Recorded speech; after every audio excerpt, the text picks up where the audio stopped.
Soudain, c'est comme une rumeur. Salut à toutes et à tous. Voici la vidéo règle de Confrontation, un jeu Merci Stan, conçu par Franck Cascales et magnifiquement illustré par Tomax. Ce jeu est ce qu'on appelle un PNP, ou un Print and Play, donc un jeu à imprimer soi-même. Tout ce dont vous avez besoin, et les instructions, se trouvent dans le PDF. Il faudra toutefois y ajouter des petits cubes ou jetons de couleur, une quarantaine de pièces d'1 centime et un pion compteur de manches. Confrontation est un jeu d'affrontement pour 2 à 4 joueurs, 5 si vous utilisez l'extension Imitation, mais ça, on en reparlera plus tard. Dans cette vidéo, je vais vous expliquer le fonctionnement général du jeu. Vous pourrez trouver toutes les infos dans les règles fournies, et si jamais vous avez un doute, n'hésitez pas à nous contacter. Alors, quel est le but du jeu ? Vous êtes à la tête d'un camp d'une couleur, et vous allez devoir recruter des cartes pour gagner des points d'influence. Ce camp comprend des personnages de départ, des objets, d'autres personnages et des cartes spéciales qui sont directement liées à cette couleur. La partie se déroule dans un lieu qui permettra d'activer une action spécifique et différente à chaque nouvelle partie. À tour de rôle, vous allez jouer des cartes et faire des actions. La partie se termine au bout de 10 manches. Le joueur qui a le plus de points d'influence gagne. Voilà, c'est pas si compliqué. Maintenant, voyons un peu tout ça dans le détail. Allez-vous incarner les rouges et sa reine, les bleus, l'homme étrange et le spectre, les violets, conduits par Victor de Montalembert, ou les ors, le duo Hugues et Samy?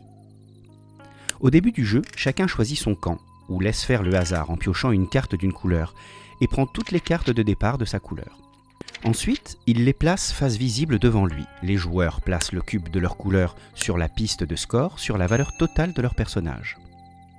Étape suivante. Vous allez constituer la réserve de cartes. Dévoilez 3 cartes et disposez-les en ligne. C'est la rivière.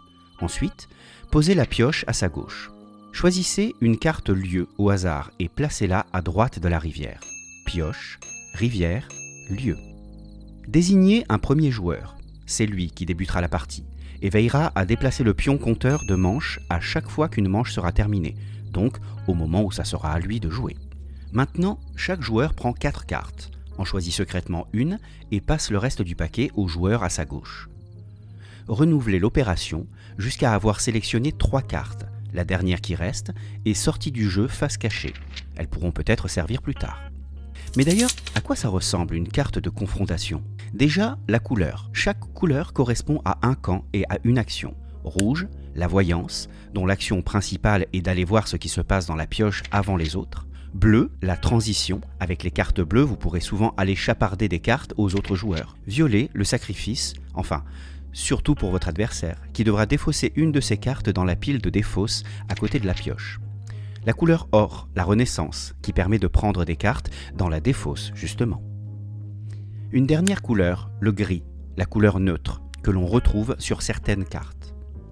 Il y a 15 cartes de chaque couleur, plus ou moins rares, selon leur valeur qui est marquée ici. On rentre un peu dans le détail. Pour vous dire qu'à chaque fois que vous recrutez une carte de couleur de votre camp, vous récupérez un jeton bonus. C'est quoi recruter ? C'est quoi ces jetons ? Pas d'inquiétude, on voit ça tout de suite après. Voyons maintenant les pictos, qui vont vous permettre d'identifier les différents types de cartes. Les personnages, il y en a 2 types, ceux avec une petite étoile, les autres sans. En gros, ceux avec l'étoile sont des personnages uniques qui déterminent votre couleur, qu'on ne peut pas vous enlever, et qui vous donnent dès le début de la partie un certain nombre de points de départ et des pouvoirs que vous pouvez activer.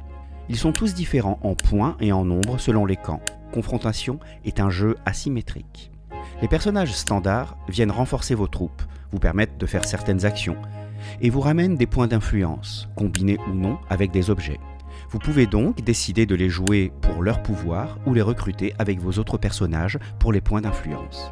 Vous ne pouvez pas recruter un personnage qui ne fait pas partie de votre camp. Les objets, les voilà. Ces cartes sont caractérisées par l'engrenage. Les objets vont vous permettre de faire plein de choses amusantes. Les actions sur fond gris sont jouées par tous les joueurs de la même façon. D'autres cartes objets ont aussi des actions sur un fond de couleur. Cette action ne peut être jouée que par le camp correspondant. Sachant qu'un joueur qui peut jouer l'action d'une couleur peut très bien décider de jouer l'action en gris, l'action commune s'il le veut. Et c'est pas fini. Certains objets sont liés à des personnages, et permettent de faire des actions encore plus fortes selon certaines conditions. Par exemple, si vous dirigez le camp bleu et que vous jouez la carte montre, vous pouvez jouer 2 tours supplémentaires au lieu d'un. Les cartes lieu avec le picto lieu et les cartes bonus. Ah, c'est quoi ça encore?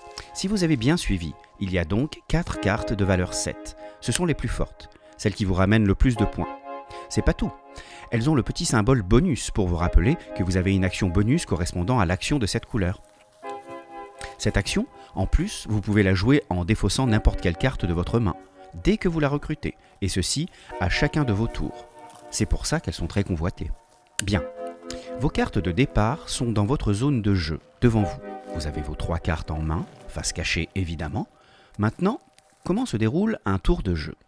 Un tour de jeu comporte une action obligatoire, pioche, une action de recrutement et une action optionnelle. Lors d'un tour, vous pourrez donc effectuer 3 actions au maximum dans cet ordre, sauf exception de cartes spéciales. La pioche. Vous devez piocher une carte dans la pioche ou choisir une carte de la rivière. Si vous choisissez une carte de la rivière, vous devez remplacer la carte manquante immédiatement par une carte de la pioche. C'est important. Si à n'importe quel moment du jeu, il y a 3 cartes de même couleur dans la rivière, action, objet ou personnage, défaussez toute la rivière et reconstituez-la avec des nouvelles cartes de la pioche. Si la pioche est vide, mélangez la défausse pour faire une nouvelle pioche. Le recrutement. Recruter une carte, ça veut dire prendre une carte de votre main et la poser dans votre zone de jeu. Ce sont des cartes actions ou personnages. Les cartes actions sont posées l'une sur l'autre avec un petit décalage en colonne par couleur. Et tant qu'elles sont visibles, elles sont disponibles. Les cartes personnages recrutées sont placées à côté de vos autres personnages. Une carte disponible, c'est une carte qui n'est pas recouverte par une autre carte. Une carte non disponible, donc recouverte, ne peut plus être défaussée ni prise par un adversaire. À chaque fois que vous recrutez une carte, vous marquez les points correspondants sur la piste de score en déplaçant votre petit cube. Et si vous recrutez une carte de la couleur de votre camp, vous récupérez un jeton bonus. Vous ne pouvez pas en avoir plus de 10. Bon. À quoi ça sert ces fameux jetons bonus?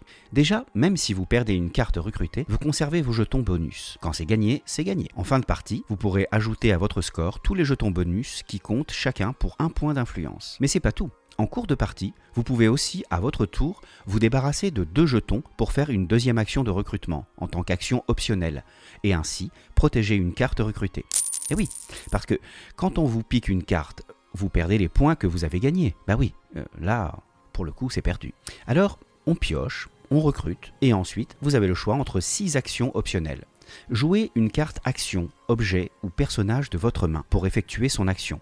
Défaussez cette carte à gauche de la pioche. 2. Jouez une carte action ou personnage standard de votre zone de jeu pour effectuer son action. Défaussez cette carte à gauche de la pioche. 3. Activez l'effet d'un personnage unique. 4.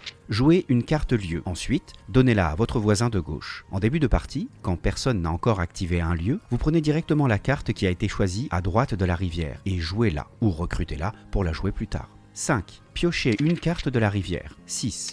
Passez votre tour. À la fin de votre tour, vous ne pouvez pas avoir plus de 7 cartes en main. Mais si vous le voulez, vous pouvez vous débarrasser de plusieurs cartes dans la défausse pour dégager une carte qui pourrait intéresser votre adversaire. La seule carte visible est celle du dessus. Il ne saura jamais que sa carte tant convoitée n'est plus dans la pioche. C'est malin. N'oubliez pas de déplacer vos cubes joueurs sur la piste de score selon les actions effectuées. La partie se termine à la fin de la 10e manche et on passe au calcul des points. On contrôle d'abord que les scores correspondent bien au total des points d'influence des cartes en jeu. Les cartes restées en main ne sont pas comptées. Ajoutez à votre score les jetons bonus pour obtenir votre score total. Le joueur qui a le plus de points gagne la partie. En cas d'égalité, le gagnant est celui qui a collecté le plus de jetons bonus. Voilà, vous savez à peu près tout. Dernière chose, les extensions. Ce sont des cartes supplémentaires pour ajouter du piment dans vos parties. Soudain, ajoute une contrainte de jeu à chaque manche. Dommage, c'est justement à ce moment que votre adversaire voulait poser cette carte. Imitation. C'est avant tout une nouvelle carte personnage, les jumelles, qui n'arrêtent pas de copier le pouvoir des autres. À jouer plutôt à partir de 3 joueurs. Il y a aussi un nouvel objet et 9 cartes joker, que vous pouvez doser dans le jeu. Seul dans les bois est un mode solo avec plusieurs niveaux de difficulté. Vous allez devoir affronter l'ermite qui se cache dans la forêt. Merci à toutes celles et ceux qui ont contribué à la conception de ce jeu. On espère que vous vous amuserez autant que nous. N'hésitez pas à nous faire des retours. Salut!